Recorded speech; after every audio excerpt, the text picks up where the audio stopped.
Овој закон јасно гарантира дека сите овие прашања за кои што тие отвараат, дека дополнително ќе се дорегулираат со закон. Законот за матична евиденција не може да ги опфати сите области.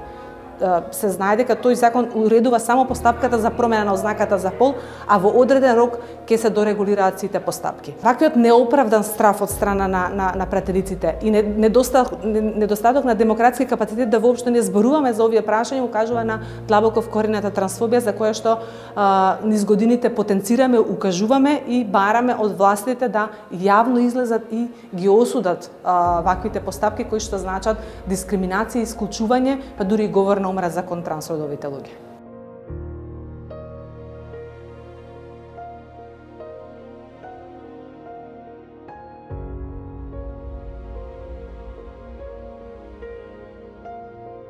Она што го слушнав изминатите неколку денови во медиумите од страна на неколку пратеници, веќе го кажав тоа јавно, дека очигледно дека тие пратеници не го прочитале законот. Не ги прочитале одредбите кои што ги појаснуваат токму нивните дилеми кои што тие ги поставуваат пред јавноста и на тој начин шират лажни информации за тоа што всушност содржи овој закон.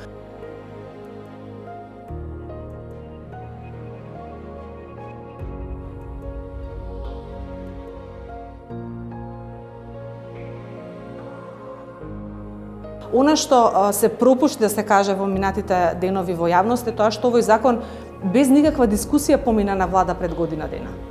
Без никаква дискусија беше поминат на Комисија за европски прашања токму во ова исто собрание кое денес не сака да разговара во собранието за овој закон.